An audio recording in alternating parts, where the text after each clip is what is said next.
Okay, so commentary number 9. Well, the ninth one I've recorded.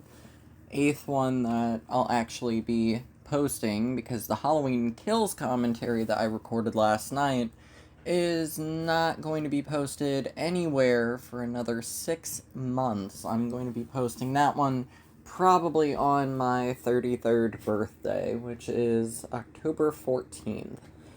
But this one is for Friday the 13th, Part 7, The New Blood, which is constantly battling with the 2009 reboot for the number 6 spot in my ranking.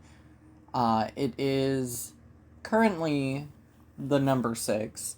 Ranking is 4, 2, 6, 1, 3, 7, and then the 2009 film. But every now and then the 2009 film jumps ahead of this one. So we will see if this rewatch of the full franchise causes them to switch again. But I'm pretty sure those two, they are always going to be locked in as 6 and 7, just not necessarily, one over the other. That changes. But if you're going to watch along, set your copy to 0 hours, 0 minutes, 0 seconds, and start now.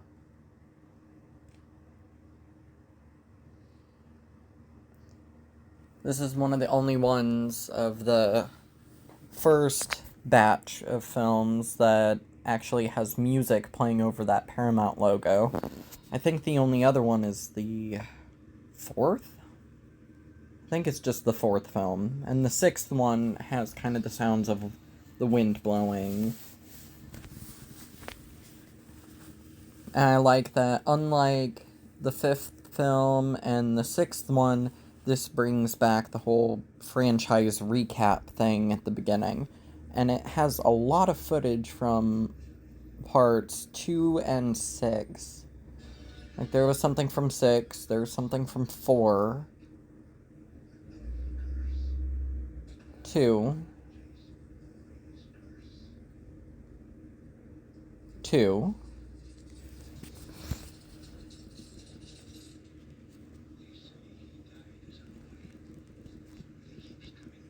2,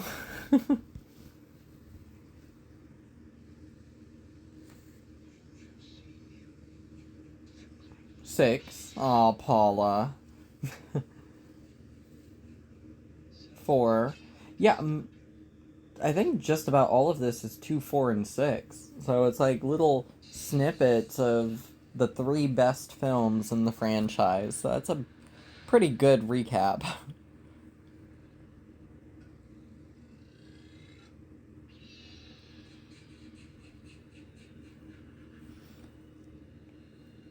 And this narrator that's speaking here is none other than Walt Gorney, who played Crazy Ralph in parts 1 and 2. And I love that they brought him back for this. I think that means that he is, and correct me if I'm wrong, he is the only person, aside from Kane Hodder, to appear in 3 films in the series in some way.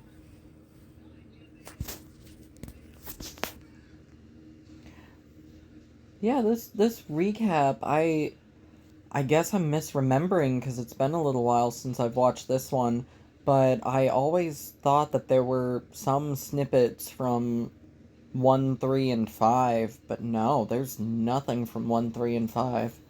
It's all 2, 4, and 6. I'm guessing maybe those 3 were the favorites of the director. But yeah, Walt Gorney, he was born April 12th of 1912. He was born during the Titanic's voyage. That's how I remember that.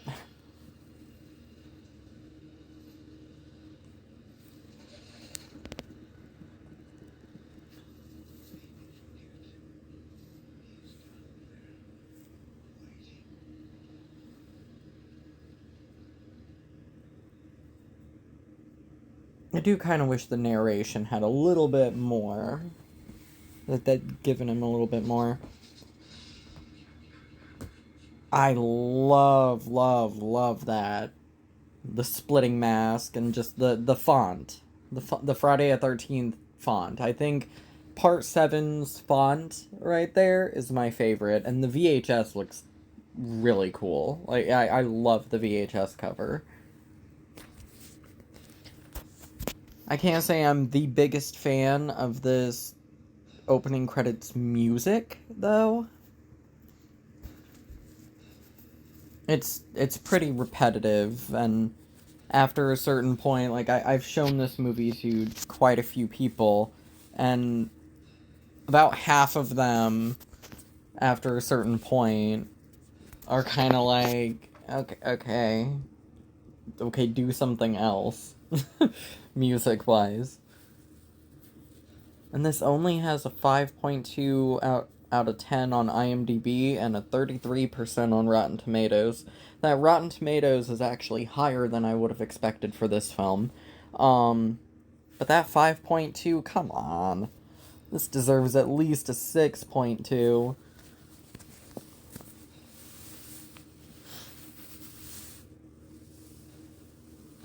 This has... It kind of doubles up when it comes to some of the ingredients that were strangely absent from the sixth film. The sixth film doesn't have a whole lot of weed smoking, doesn't have a lot of drinking, there's no nudity at all in the sixth one. We do have a sex scene, but there's no nudity. This one kind of goes overboard with all of those things. To the point where it's kind of like parts 4 and 5, which were really heavy on all of that. And I think this is, I think that's the one time that it openly shows that part of this takes place on Friday the 13th.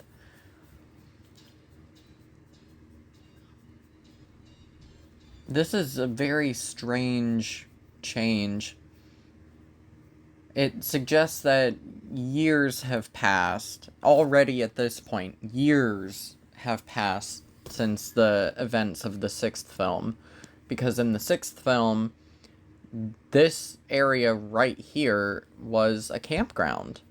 And as we see here, there's no camp. The dock has been built out much more and expanded on. And instead of the camp, there's 2 houses, which already look like they've been there for a little while. So, if one says that Part 5 took place in 1989 or 1990, and then that Part 6 took place in 1994 or whatever, that means that right now, we may be in the year 2003, and then... we're going to flash forward after this to the year 2012 or so. So when you see all the 80s outfits and everything, and this one is indeed the most 80s when it comes to the look and the tone and, like, how the characters talk, it's so 80s. It's insanely 80s in a really good way. But when you see all that 80s-ness with this film, keep in mind, this does not take place in 1988. This takes place over 20 years later.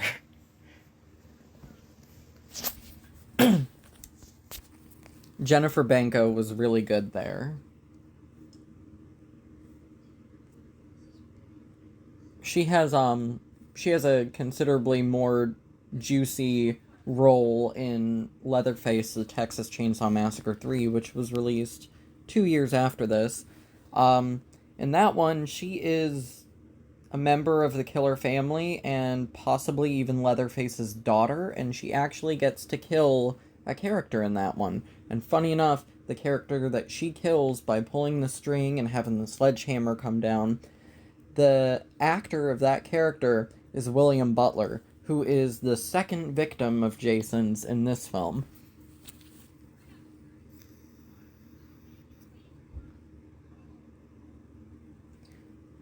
This film and the final chapter are the only two in the entire series where more women are murdered than men.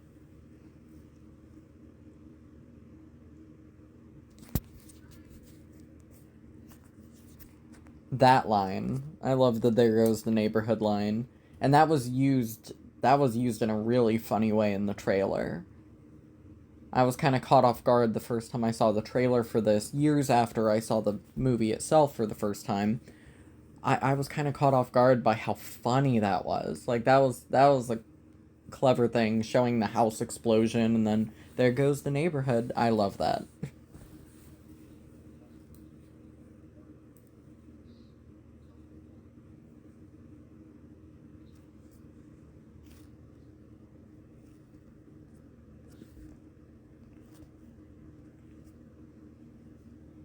Profits wise, um, parts 6 and 7 made roughly the same amount of money. I think part 6 made about 19.5 million and part 7 made something like 19.2 or 19.3 million. So right about the same. There wasn't really a case of diminishing returns between those two films. There was a fairly steep drop off between 4 and 5, and then 5 and 6 had another drop off. A lot of people didn't see part 6 because they were kind of dismayed with part 5, but there wasn't any of that with this. Part 6 didn't really get any people to see part 7 who wouldn't have otherwise seen it, but it also seemed to have been well received enough to carry over the entire audience from that film to this one.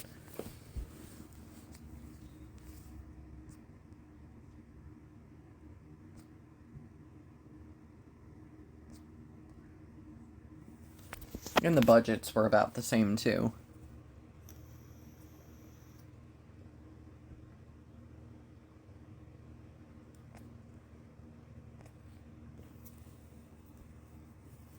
I love how much of a just outright slimeball this guy is. Just clearly exploiting her.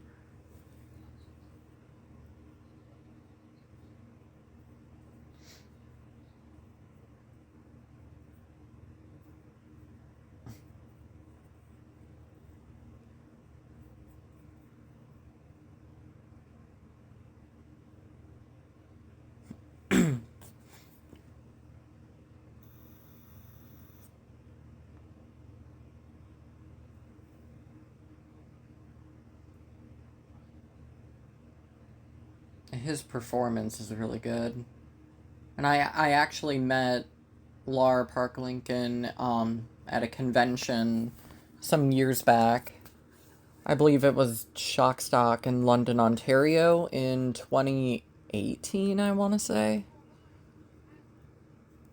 And she was a total sweetheart, and she signed my VHS copy of this film. Unfortunately, I wasn't really thinking it through, and I did not have her sign my first release copy. I instead brought my 1996, I think it was, Gateway copy of it, the SP tape, which I don't like nearly as much as the original release. But yeah, she signed that. And I also met Kane Hodder at the same convention, and one of my life's biggest regrets is that I did not have him kind of choke me out for the picture. It was just a basic table picture we took, and to this day, I kind of regret that. And hopefully I'll see him at another convention at some point. Love that with the flames shooting out. I rest my...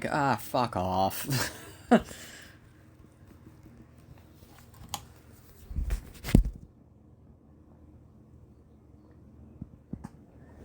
Twink.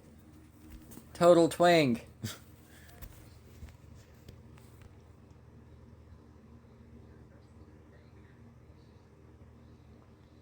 This is only the second film in the entire franchise to fully incorporate twinks into its storyline.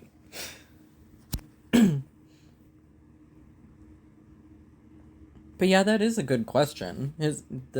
The house is his. Like, that's his family's house. Why are they doing it in the van? They should have a room to themselves. But that seems to be the community sex van for this group, because another couple appears in the van later having sex.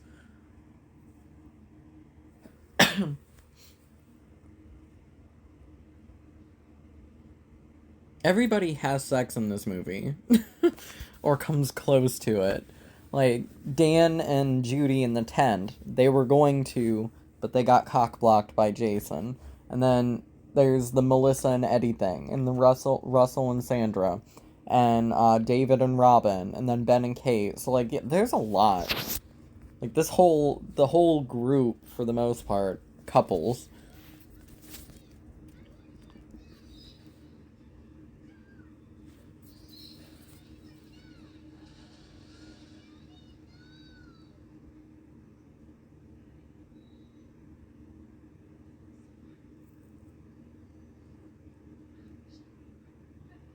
Oh no.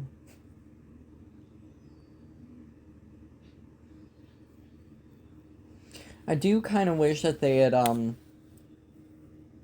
milked it a little bit more, like had a little more of a lead up to her accidentally resurrecting him. 15 minutes in is that's a bit soon, especially because the vast majority of the major characters in the movie haven't even been introduced yet. So I kind of wish that maybe there'd been one or two scenes of the rest of the teenagers or whatever in the house next door being introduced, and then have her resurrect him. Like, have it be more of a thing where Dr. Cruz pushes her buttons just a little bit more. Like, another scene between the two of them, and then she goes out to the dock.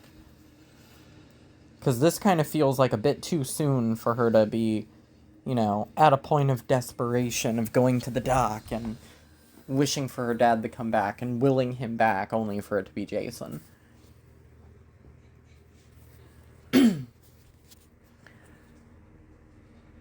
And I agree with pretty much the entire fan base that, yes, this is the coolest Jason look of the series.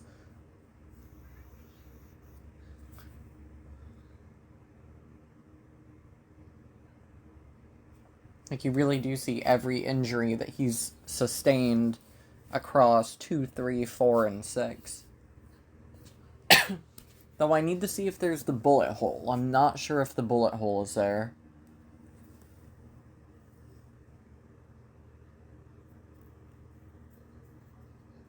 Slime bag! Exploitive slime bag!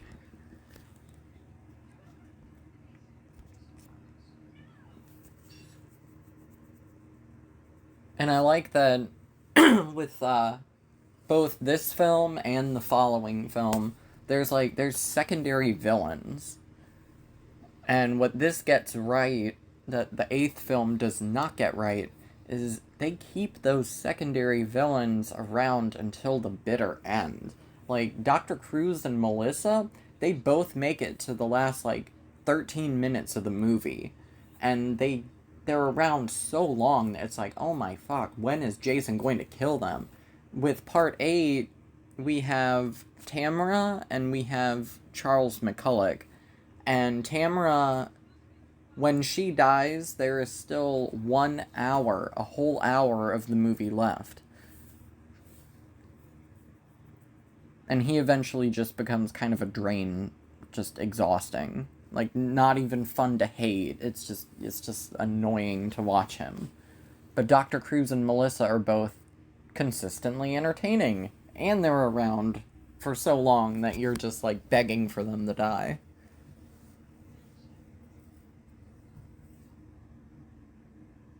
He's really hot, too. This is a really good-looking cast.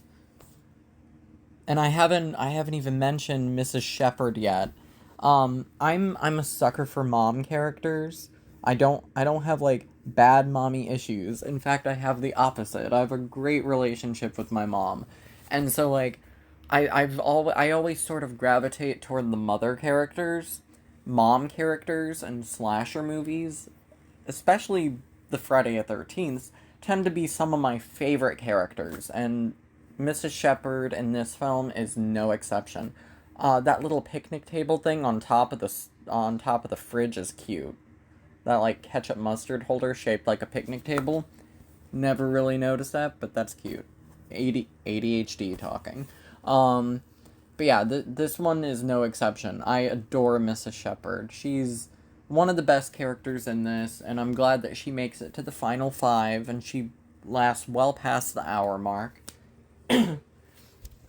um, Mrs. Voorhees, another great mom character, even though she was batty.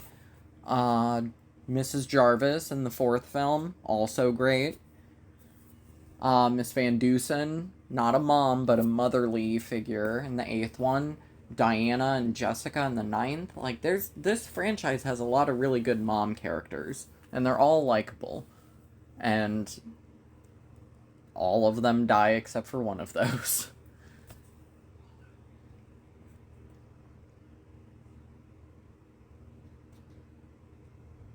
I really like these two. They don't really get anything to do. She has like she I don't know. I she doesn't really get to do anything, but whatever. I still like them. Aww. I bet that hand smelled horrible. Even though it's fake and it's just latex and everything. I bet that stunk. And exactly 20 minutes in, we get our first actual kill, which is highly unusual for a Friday the 13th. But from this point on, it is like full steam ahead, and we get 15 kills in 57 minutes or something like that. And William Butler, who I adore. Like in real life, like we talk sometimes and like comment on each other's Facebook things. He's really cool. Which, looking back, kind of makes me wish that he'd had a little more to do. Like, I could see him at this time, like, he could have maybe done a really good job as Eddie, who lasts way longer into the film than this poor guy. And it's his birthday, too. Like, he's dying on his birthday. How shitty is that? Aw.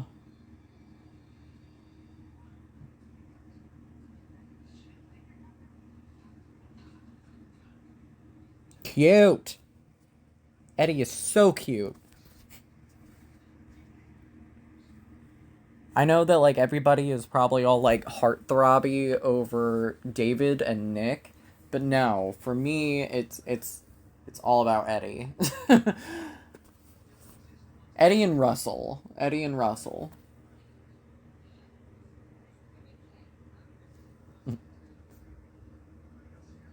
I love Sandra's outfit too. Like she looks like she's about to go to a business meeting, but whatever. I dress up a bit too much in casual environments like this. I'm guilty of that too.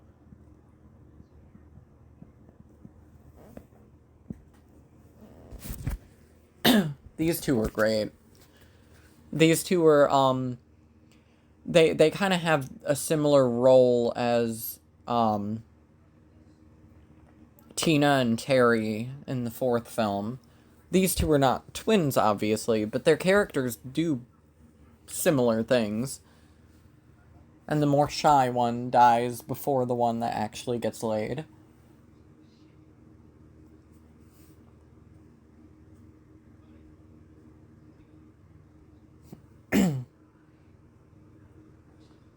That lineup, it's like dead, dead, dead.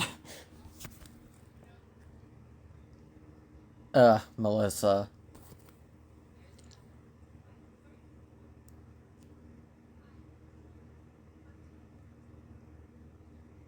Just being a bitch for no reason at all. I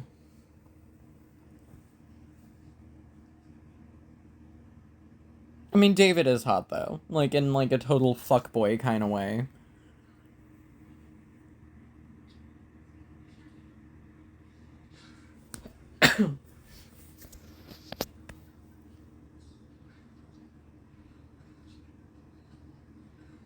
That's really cool. Like, I'm not sure how they did that, but that looked very, very similar to that shot in the forest.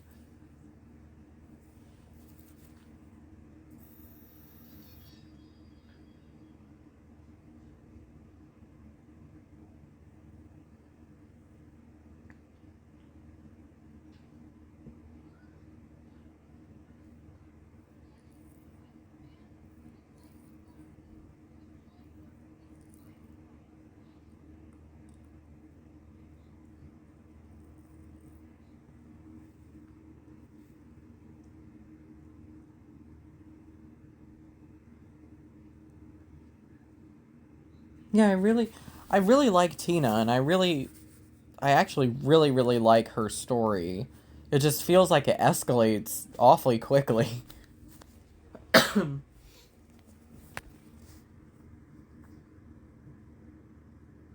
This is a cute house. Though I'm not sure, like, did they live in this house? Is this their vacation home, like their second home or something? What is the deal with this? Has Tina been in the institution or whatever for years and her mom just kept living here? Why is all their stuff still in here? Oh, little things to wonder about.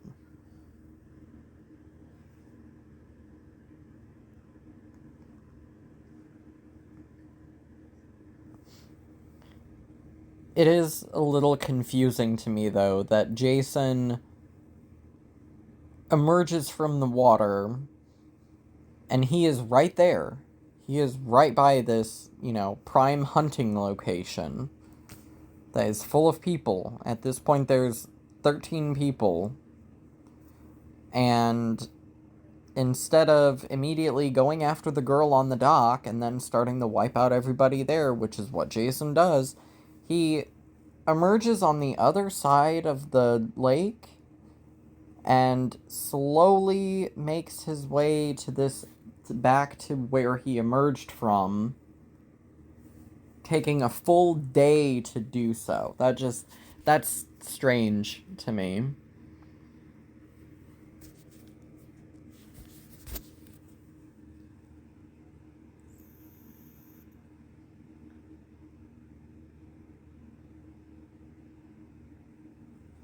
These two kills are both really good. Like, this is total filler.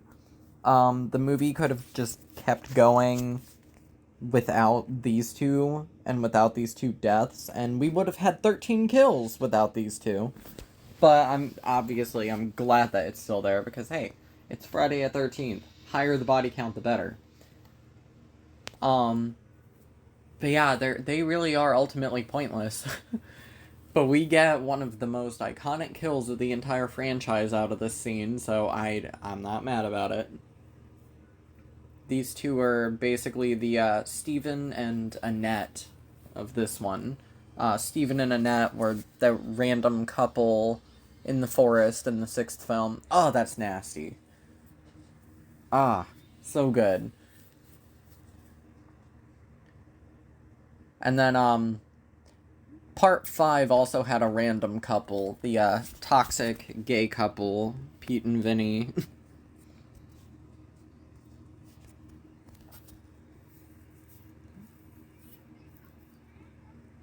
That's one of the funniest lines of the fucking series.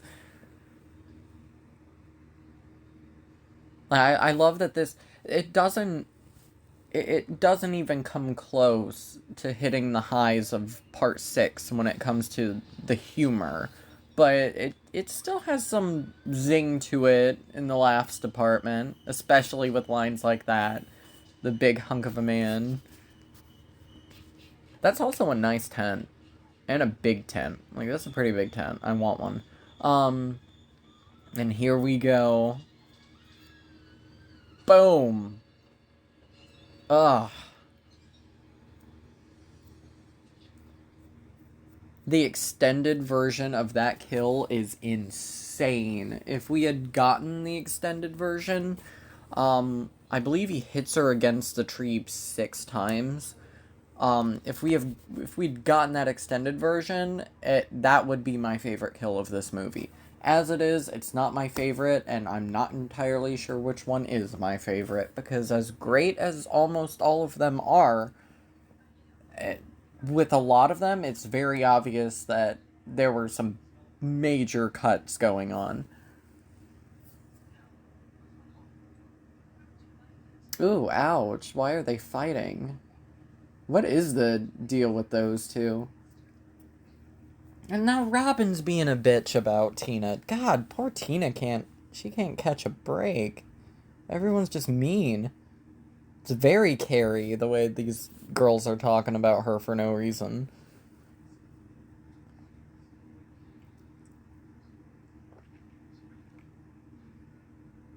Mm.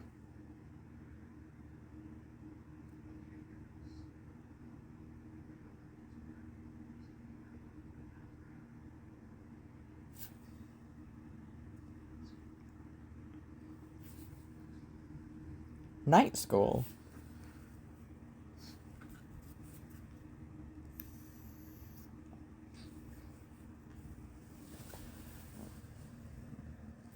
It's interesting how the way she referred to her dad's death. My dad got killed in the lake.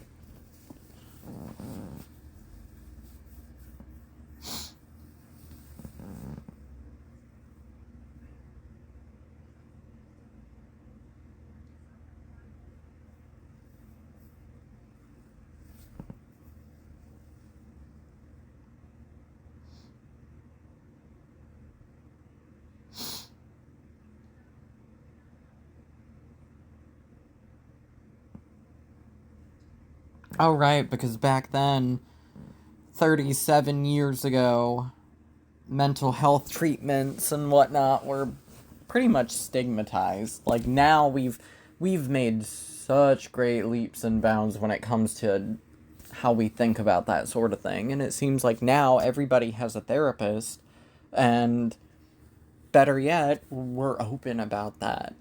Like Melissa, when she pulls her shit in a minute with the jacket and everything, and her and Eddie too. God, I forgot Eddie was an asshole. Um, that would not fly now. Like half the people in that room, like at the party, would have been like, "Yeah, you two are just dicks. Don't talk to us for the rest of the time we're here." I love how she's just lurking and being such a troll.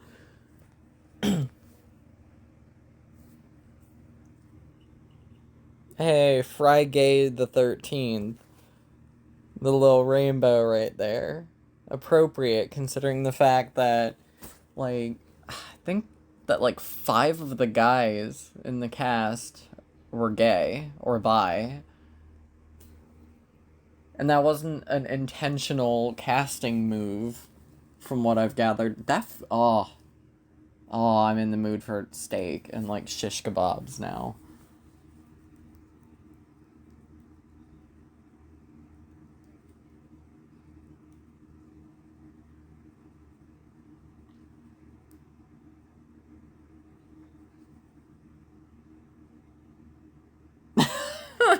I love that throw.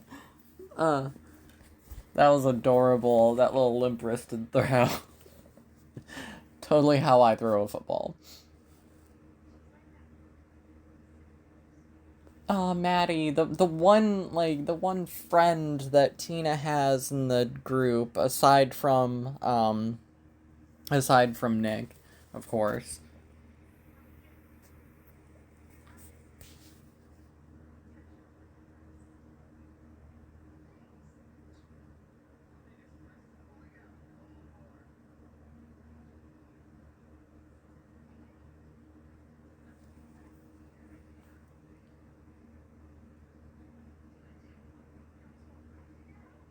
I do now.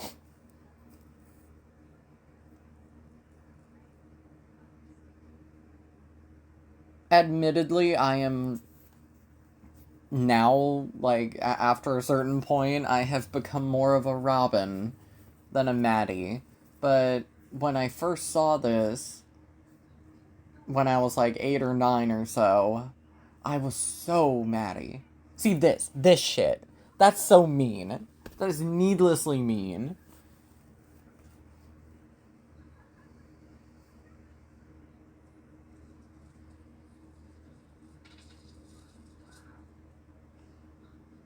Haha.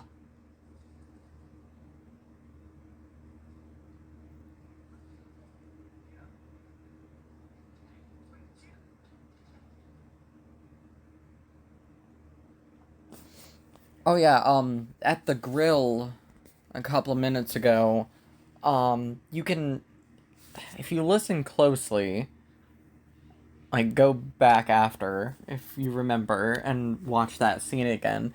In the background, you can hear either Ben or Russell say, "Steve, come on." There is no one named Steve in this movie, and I don't think there ever was.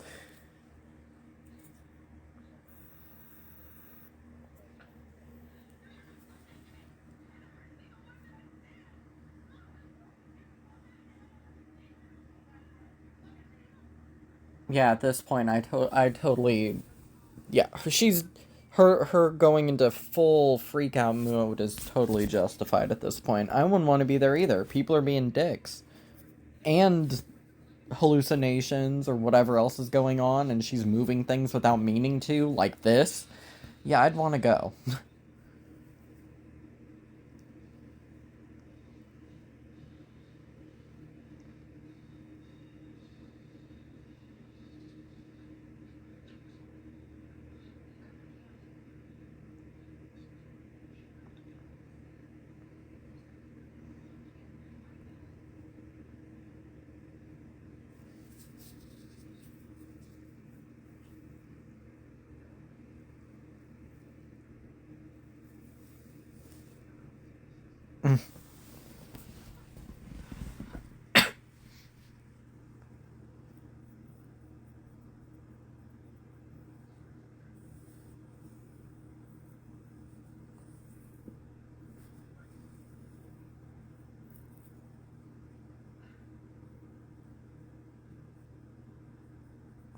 Good. See? Good mom.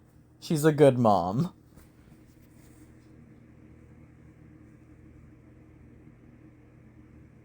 Ah, the slow pan.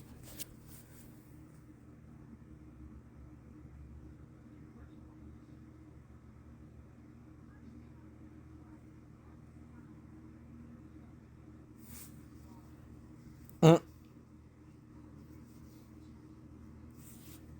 I have used that line.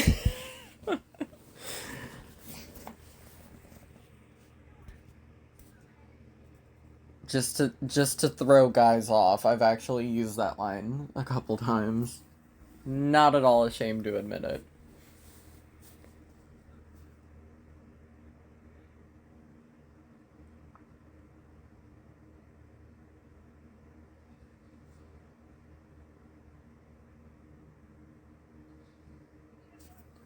This is also the first time in a while that there's been skinny dipping in one of these. I think that, and I might be wrong, 2, 4, and 7 are the main. Oh, and 9. 2, 4, 7, and 9, I think, are the main ones where there's any skinny dipping going on. I personally would never do that. Ugh. That's another kill that was horrendously cut down. Like, completely cut down. Hey, there's the coochie face. I've seen that Russell's face split open referred to as coochie face before, and it's sort of stuck in my mind. I think it might have been, like, on Joe Blow, like, arrow in the head or something. I saw that. Um, but yeah, that Russell's kill was cut down pretty majorly, but the editing there and like the fact that you see the impact but it cuts away, it still works really well despite the cuts and no blood spurting or anything. And with Sandra being drowned, that is 6 killed by Jason and 1 death by drowning, so 7.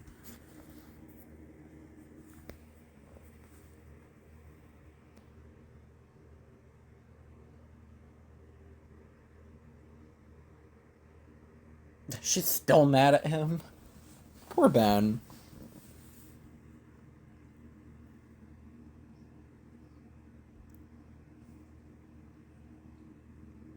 Those two are cute, and I love that nickname or insult, whichever. Squid face.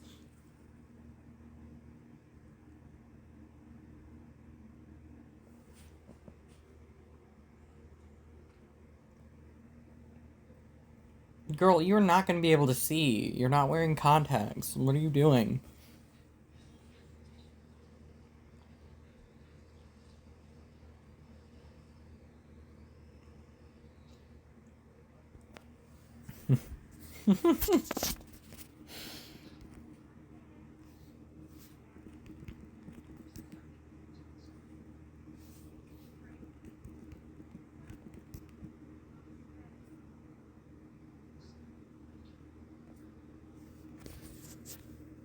Like, Eddie in the background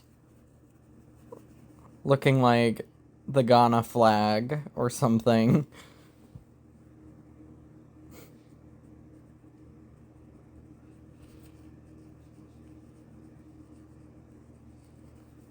And this is definitely traditional Friday the 13th stuff, especially part 4. Like, this film, it borrows really, really heavily from the 4th film.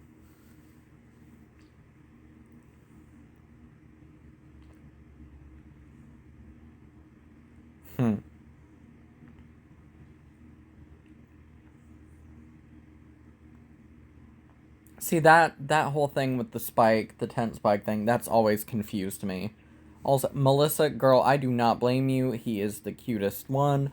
But yeah, the tent spike stuff has always really confused me because how would Dr. Cruz have known about that? Because he killed the first two with tent spikes. Jason did. But how would Dr. Cruz know to torment Tina with 10 spikes? And how would he have gotten the exact same kind? Like, that whole thing, that doesn't really sit right with me. Like, I get that it's there to show that he is antagonizing Tina and that he's an asshole and all that, but we already get that without the confusing, weird, coincidental tent spike stuff that doesn't make total sense.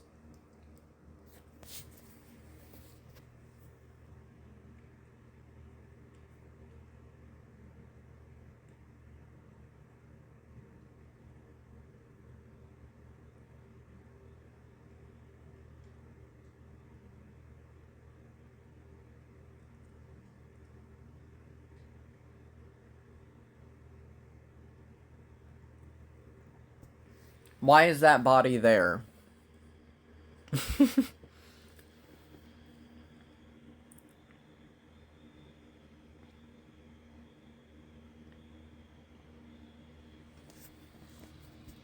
Why would Jason have.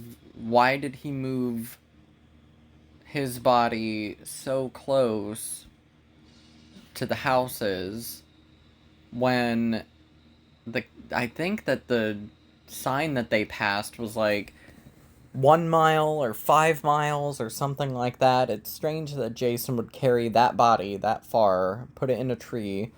Also, why was Dr. Cruz walking around in the forest by himself at who knows what time of night? A VHS tape and. Oh, a top loader. I want one of those.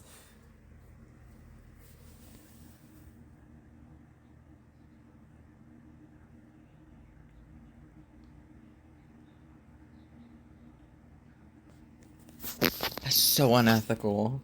So ridiculously unethical.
got quiet just because I love that scene. I love that she's confronting him and that, it's kind of validation for Tina.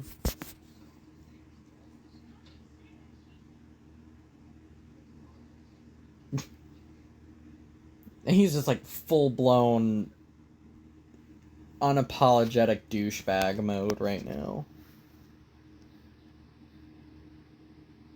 No, that look on her face, on Amanda's face, look, that's so sad.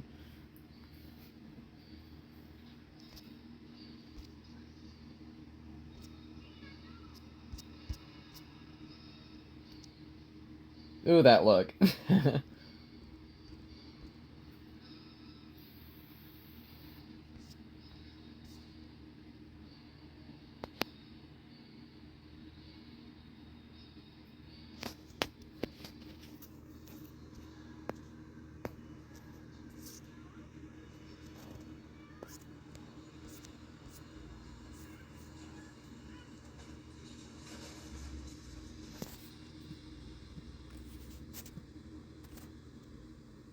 Oops.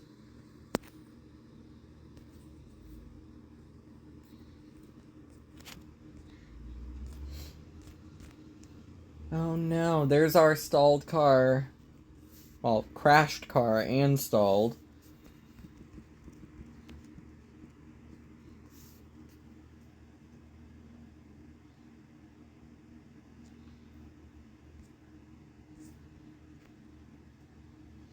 A little strange that, like, her abilities have kind of a broad range. Like, she's able to see the future and she's able to see the past of things that she was not present for. This is pretty far-fetched. Also, Maddie doing this doesn't really make sense to me. I feel like there should have been a moment of her, like, asking, I don't know, maybe Ben and Kate where Robin is. Because it's like, why did she go outside?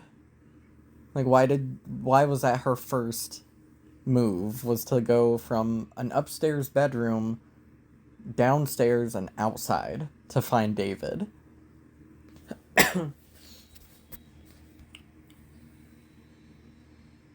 Just slightly sloppy writing. It's like, how do we get her alone so we can kill her third in the main group?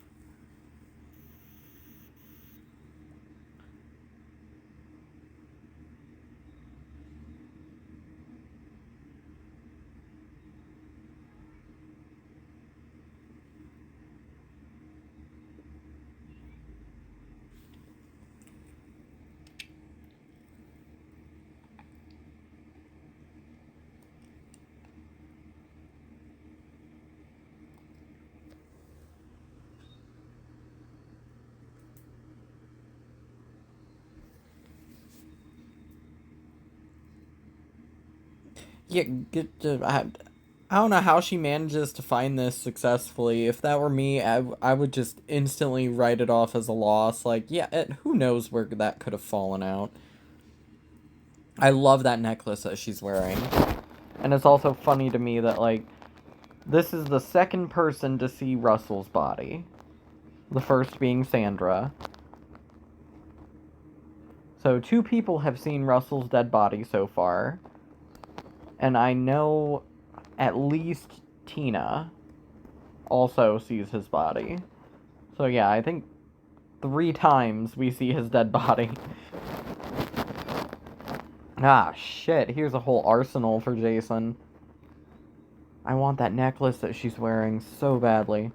This is another movie where, much like Part 6, I'm kind of like, whatever happened to a lot of this stuff? Like, who has this stuff? Where is this stuff? Like, the wardrobe and the necklace and, like, I don't know. Like, this is another one where it's like, there's so many things here that I would love to own. And I would probably wear that necklace, too. That's the creepiest. That shot of him is the creepiest in this movie. Like, him glancing up and, like, kind of meeting her gaze, and it's like, oh, fuck, did he see her?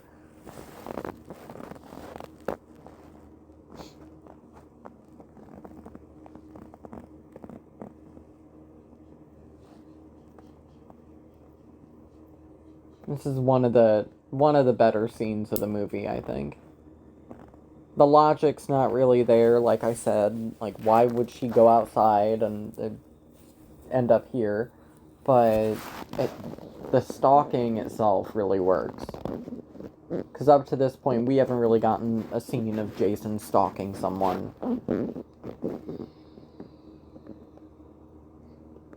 For minutes on end. Ah, such a good jump scare.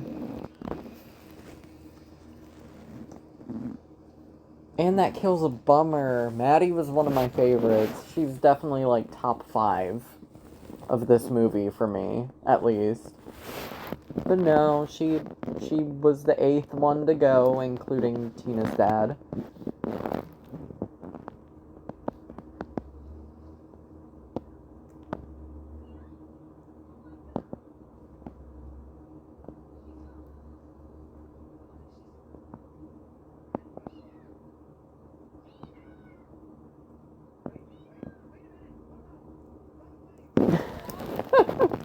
Don't leave.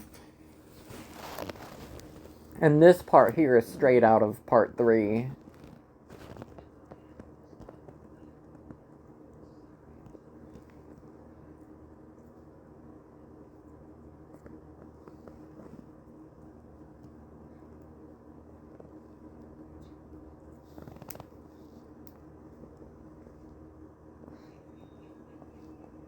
Yeah, at this point, the only ones not getting laid are Nick and Tina.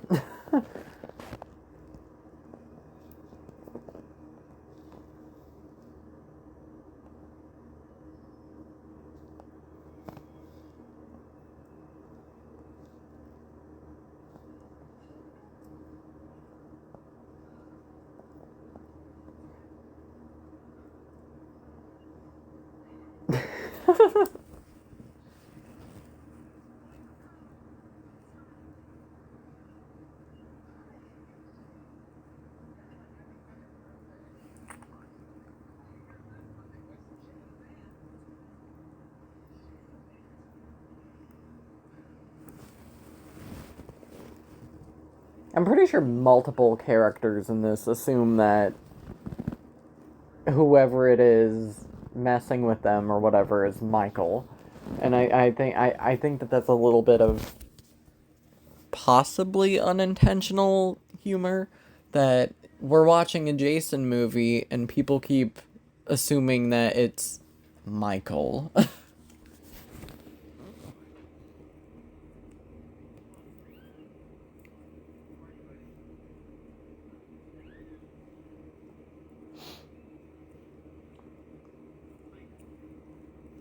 We're about to get probably the second most cut down kill of the movie.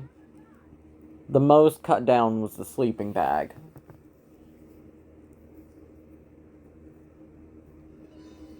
And this is the one that I wish had been left fully intact, just because the uncut version of this death is just so detailed and nasty.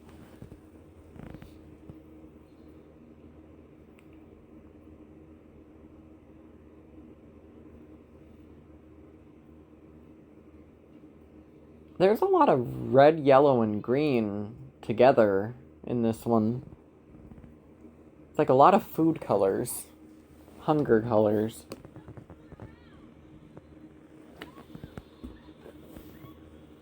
Love that shot.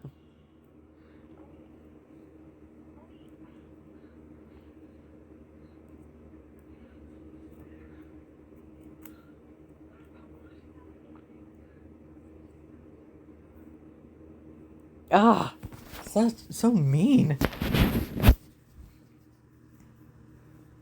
But at least, yeah, like she said, she did give him a chance. But still, that's mean. Like, obviously, consent can be withdrawn. You don't want to go through with something, don't go through with something. But she's being mean.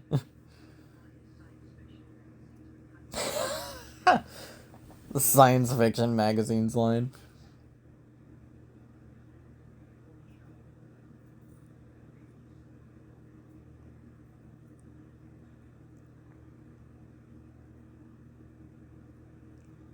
These are the only two who do not either stop or get interrupted somehow.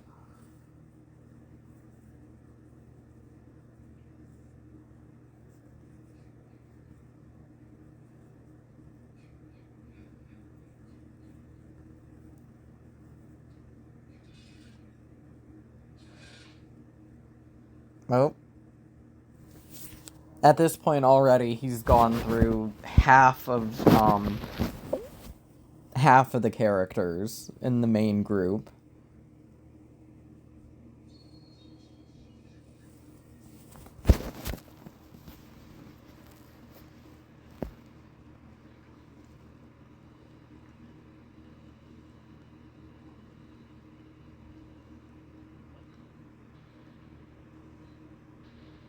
That does not look comfortable at all.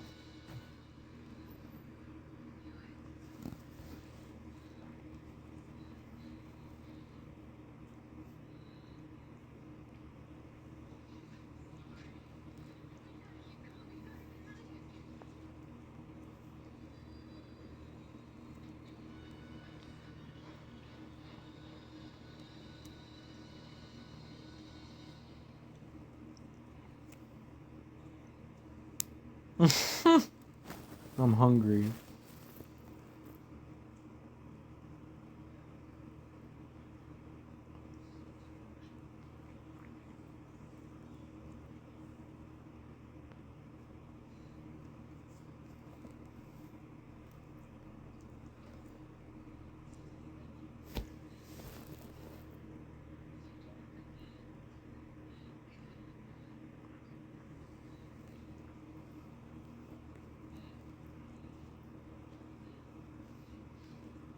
Yeah, David was another, like, queer awakening character, I think.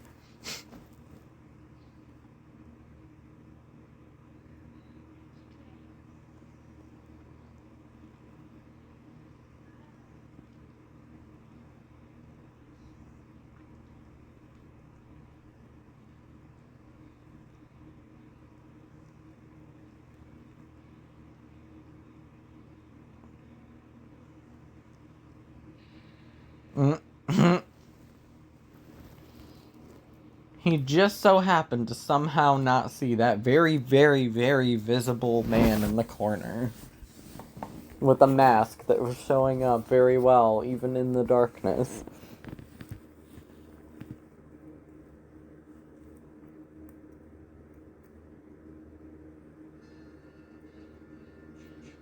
I like the simplicity of David's kill a lot. Oh, old Pepsi can.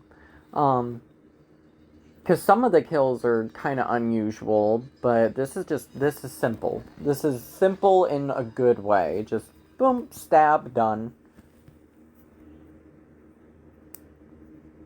I mean, that kind of stab would not kill you instantly as it did him, but whatever.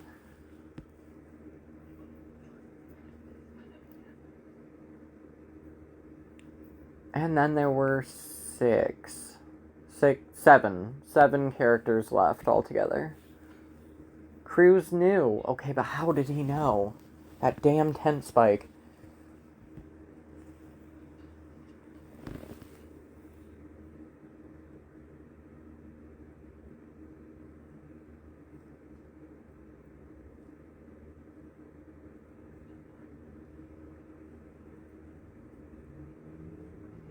Yeah, I'm surprised that, like, Cruz has all these newspaper clippings, or perhaps maybe those were her dad's? I don't know.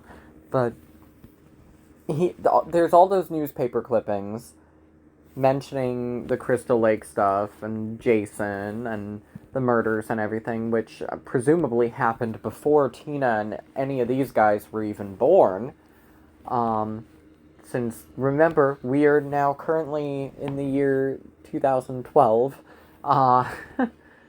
It's odd that having those clippings in his possession, Cruz didn't actively do more to taunt her about Jason, knowing that it's Jason. And that scene was great, like with the shaking set and everything going flying, and yeah. finally, as we now enter the third act of the film, now we're starting to get more of the telekinetic juiciness that is the Jason versus Carrie sort of stuff that people were probably the most excited for to see in this one.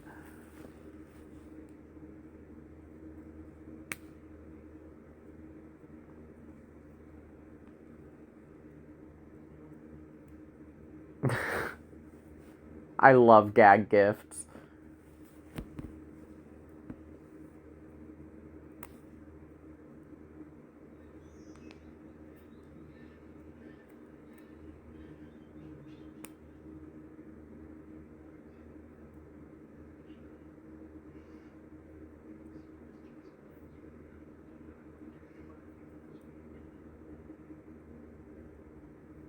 That I don't think I like. Just like her super quickly zoning out and suddenly having the answer to like where her mom is. I don't know if I dig that.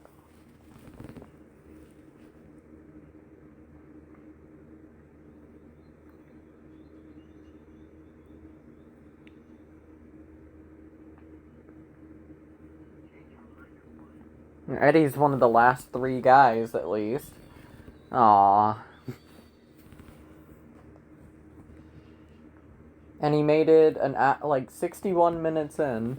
Yeah, at this point, there's only 6 characters left. Like once he gets started on this main group, he wipes them out very quickly. It's like 15 minutes to wipe out like 7 of them.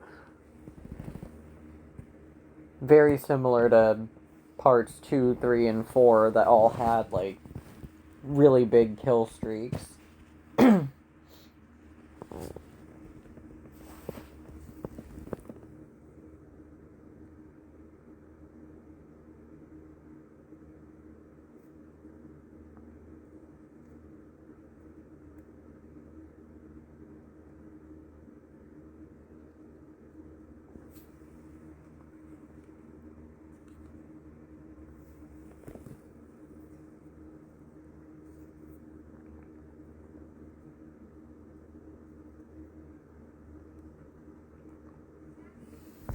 I love that weird tapestry thing with the swans or whatever those are. The death order in this one feels quite random when it comes to the main group. Like, Robin being in the final 3? Huh?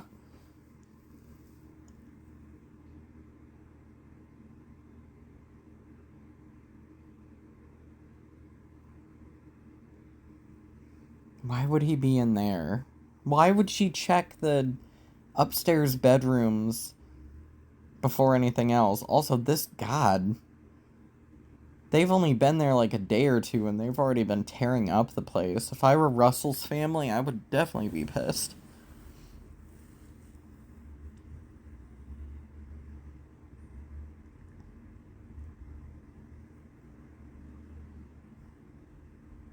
Whole bunch of joints.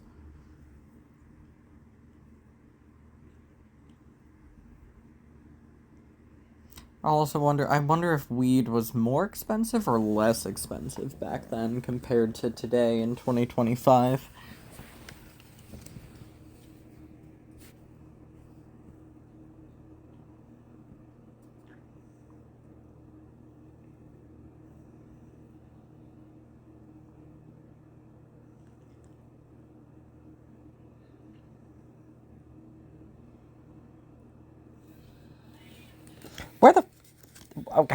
Whose fucking cat was that? Where was that cat this whole time? We are over an hour into it, and that is the first and the only time that we see that cat. So, what gives? Oh, the blood stain. I don't know how the people in this are not observant. Like, when it comes to dead teenager movies, these people, they're dumb. These guys are pretty stupid.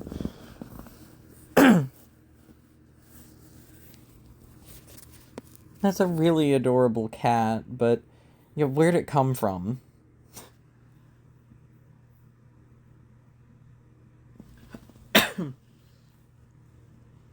Oh, and this super fake looking head. Which moves. The head pops up again in a few minutes. Like, he hides the head in here, and then he hides it somewhere else again. Like, downstairs in the flower pot. And yay, we get our window throw. I'm not so sure that would have killed her, but okay. Robin's big scene lasted quite a while too. Both Robin and Maddie got like the full stalking slash chase, like slow build up kind of thing. Most of the other characters didn't get that.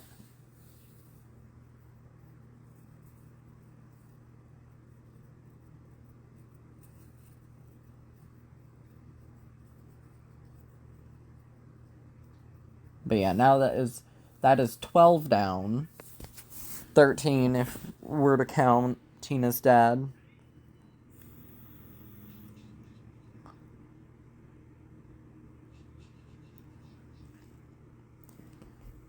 And for the sake of plot convenience, instead of going to the house next door, he goes back into the woods.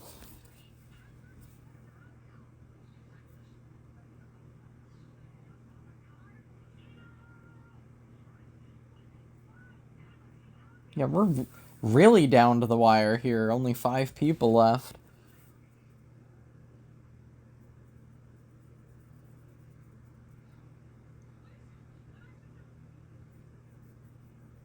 I'm gonna leave.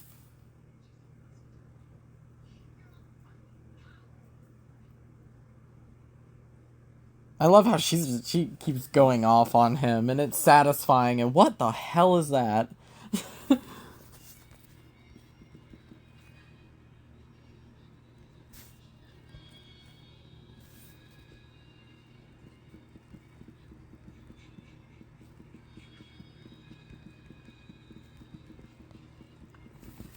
And the music here is a piece of music from the 5th film.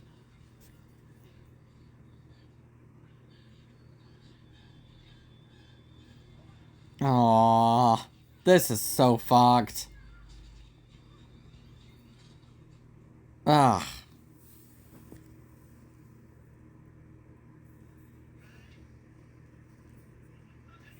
But unlike Mrs. Shepherd, Mrs. Shepherd, unlike Mrs. Jarvis, Mrs. Shepherd made it to the last 20 minutes. So that's something at least, but that's such a bad way to go. Aw, poor Eddie. Flip the couch over on him too.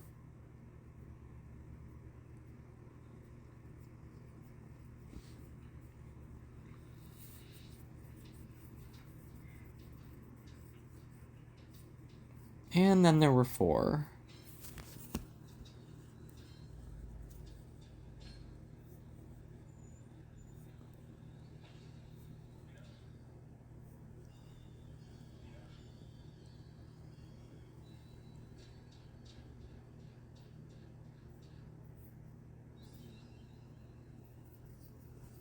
And there's more music from part 6.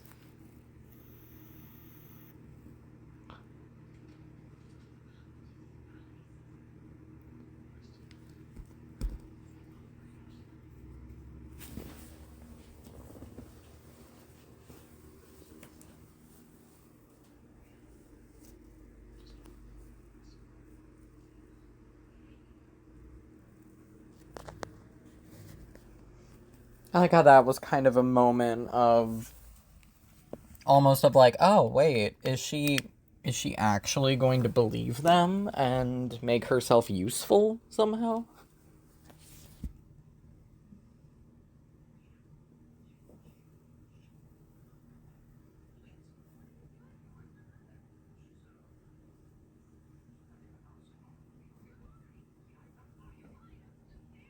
Mrs. Shepherd's death is another that I'm cool with it being cut a bit.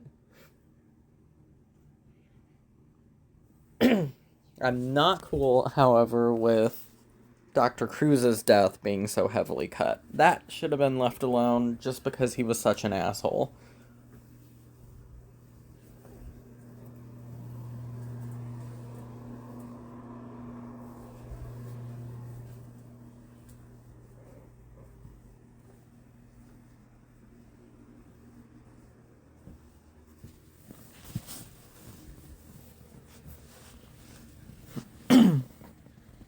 And it's like, he did that, he betrayed her and pretty much fed her to Jason, and for what?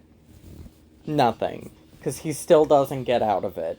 It didn't even buy him that much time. He did that dick move for nothing. And this whole this whole scene is so satisfying for me.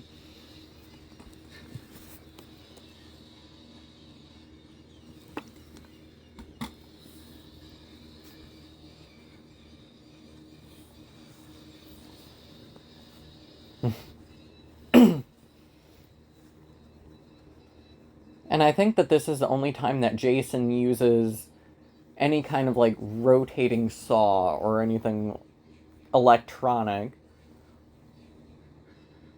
Like we not used to seeing him using power tools. Like he's like really having a field day with that little arsenal in the barn. And another minor complaint is I wish that there had been more scenes in the barn. Even just one more.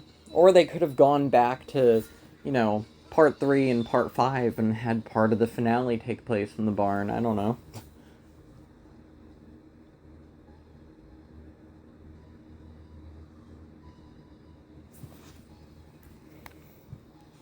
Cut down or not, still satisfying that he's gone.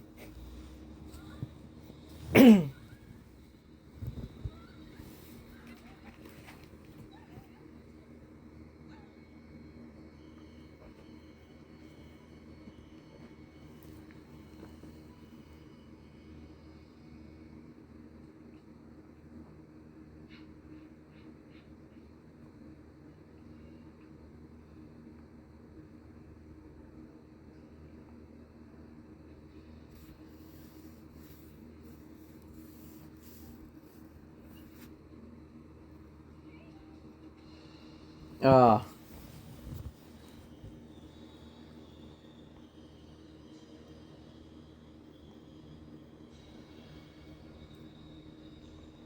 it's odd that he hid them like this and displayed them. Up, coochie face. It's odd that he displayed them in the woods like this in just a totally random area. More used to him doing that sort of thing inside. Like Jason interior decorating using bodies. And no, there is no bullet. That is the one like big injury continuity error. There's no bullet hole in his mask at the top of it that was courtesy of Sheriff Garris in part 6.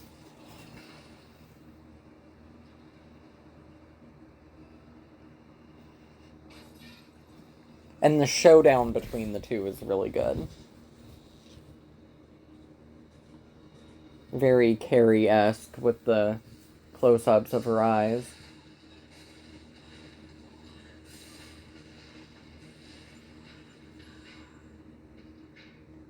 It sounded like a tree falling.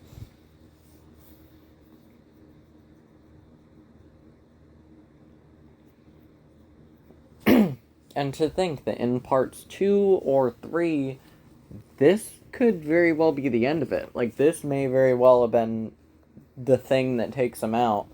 But, of course, in those two, he was very much alive and human, I think. Here, he's just zombie. Straight up zombie. Almost nothing but bones at this point.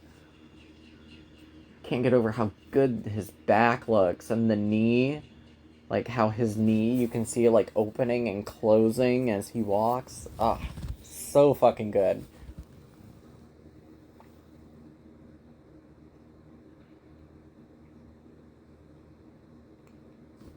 Close the fridge. More window action.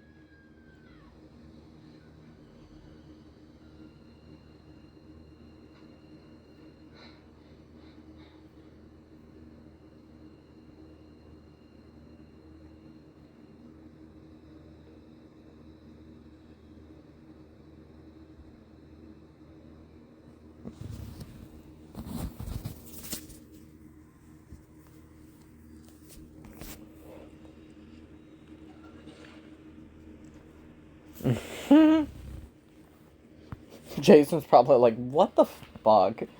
what is going on? What has changed in the 20 years or whatever that I've been underwater that has made people able to do this now? He's probably annoyed. Oh, he moved the head again. The cheesy head. And oh, this is fun. Bonk. Headbutt.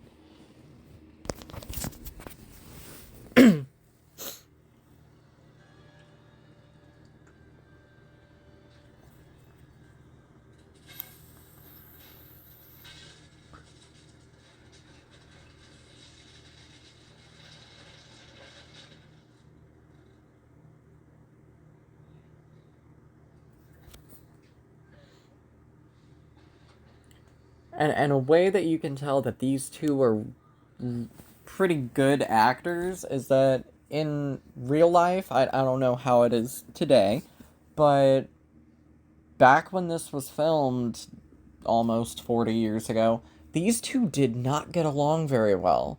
Like, there wasn't, like, ongoing drama or anything, but there was just, like, tension and uncomfortableness between the two of them.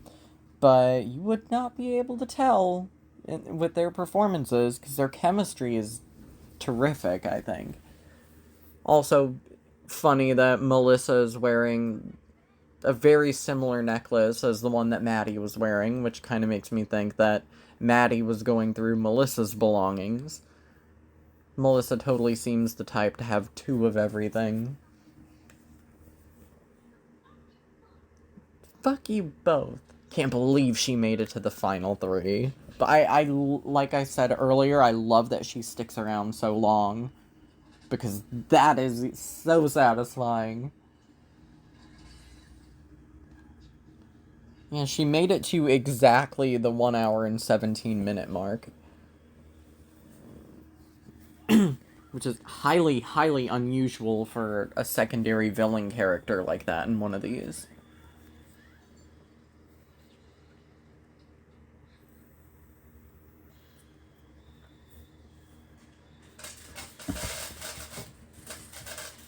Oh, cat feeder run off.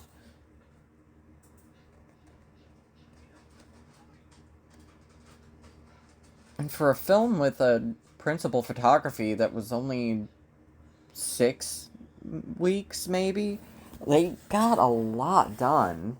Like, they did a lot. Like, there's a whole lot in here when it comes to, like, weird special effects. And not just gore effects, but stuff like this. And they blew up a house. And there's, like, the dock collapse and all of that. So for just a few weeks, for a film that only cost a couple million, that's impressive, I think.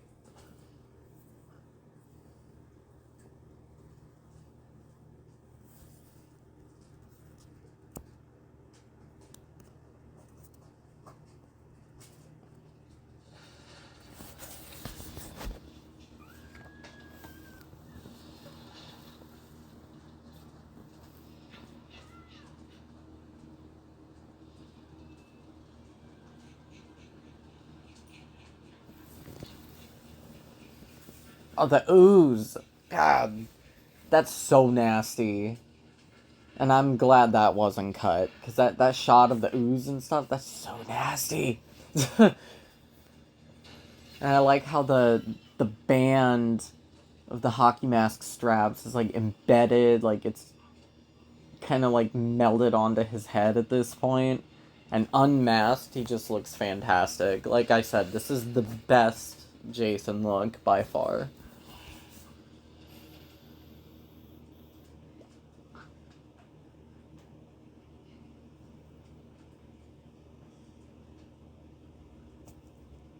It's a hell of a first movie for Kane Hodder to do as part of the franchise, and it's the best. This one is still the best of the first four, or the four films that Kane Hodder did.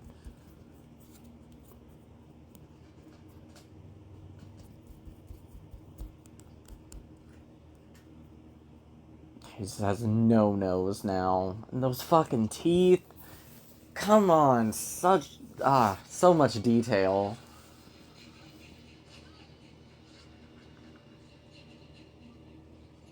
And that jaw.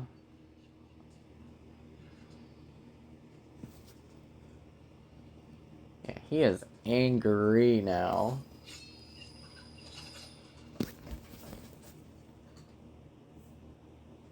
And for some reason, that noise, like the sound of those flying through the air, has always stuck with me.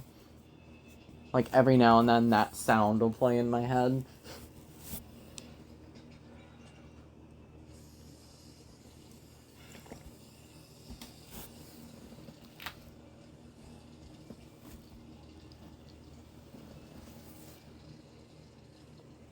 Yeah.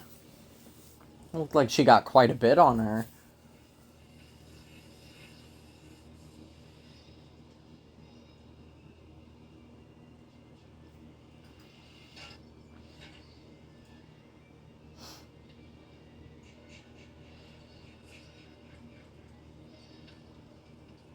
You know, and watching it now, it's kind of making me realize that, yeah, there's a fair amount of stuff that happens between, Melissa dying and the dock scene starting, but there's really not as much as I recall there being. For some reason, it felt like, it always felt like it went on a little bit longer.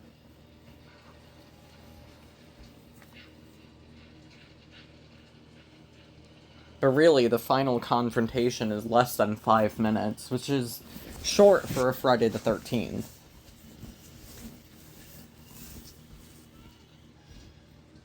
From the time of the last murder to Jason being defeated.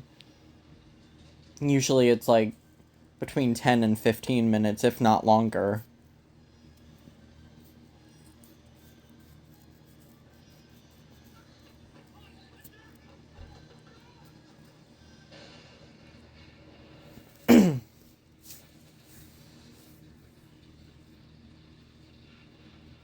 And I have been to this location.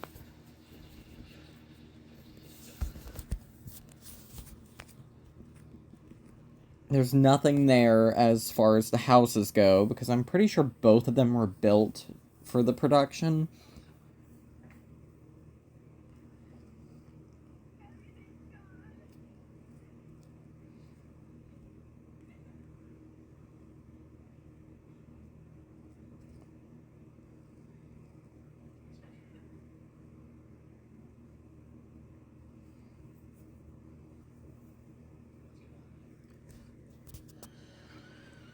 Baldwin County, Alabama.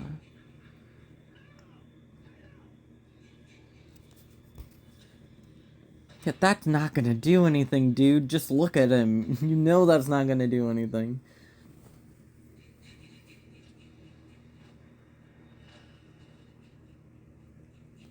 I like how on top of everything else, you can see the burns on him as well. He just looks absolutely inhuman now.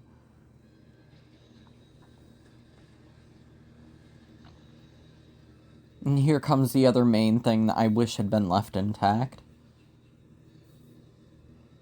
Tina's dad, when he emerges, he was supposed to look way worse than he does. Instead, we get him looking totally fine. Just a little bit dirty. He wouldn't look like that at this point.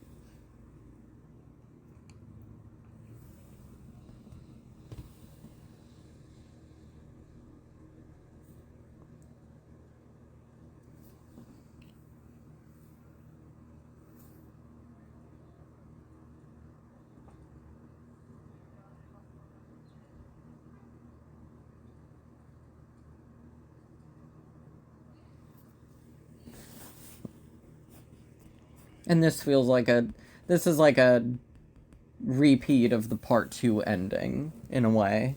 It's kind of like, what if, you know, Paul, what if we saw Ginny end up in the same ambulance as Paul at the end of the second one? It's kind of like that. But to me, I'm one of the believers that Paul is dead. He's gone.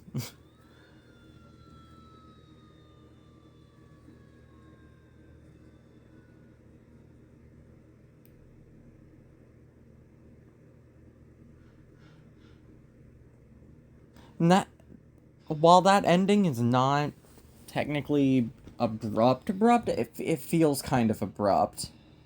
A little bit.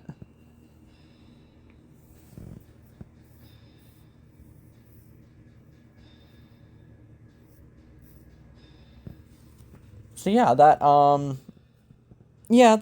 it for the most part for me this one holds up. I think it's still number 6. It's not quite as fun as part 5. Like going by these rewatches. Part 5 is definitely faster, more fun.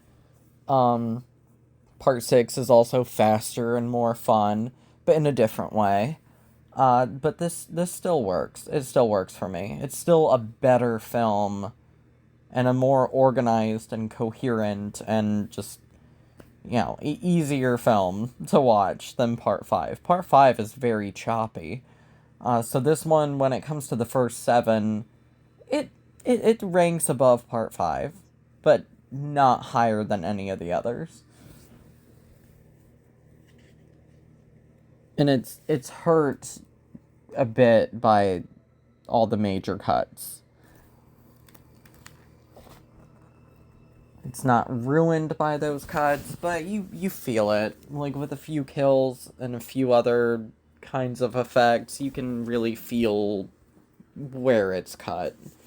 And it would have been better left intact. And if this exact same film had been made today, it would have been left alone. Like, they probably wouldn't have cut anything out of it. Because by today's standards, everything that happens in this one is so tame. Like, you see way worse than any of this in theatrically released films all the time now. But that is the passage of time for you. 37 years has... A lot has changed in 37 years. This was released 4 years before I was even born. And for me, this is the last of the really, really, really good / great entries in the series.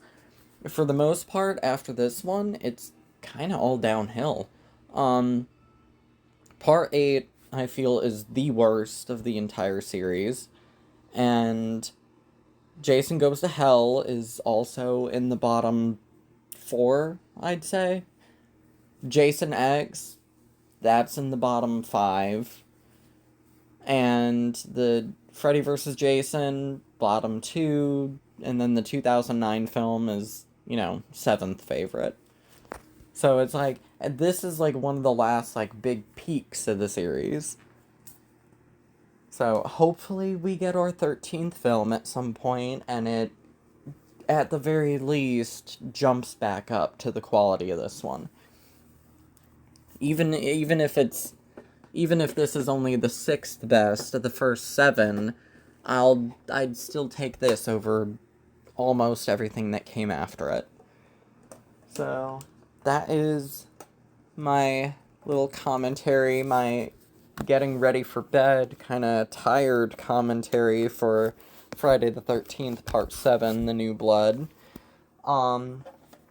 Thanks as always for listening to me ramble for about 90 minutes. And hopefully you had a good time revisiting this one with me. So, until next time.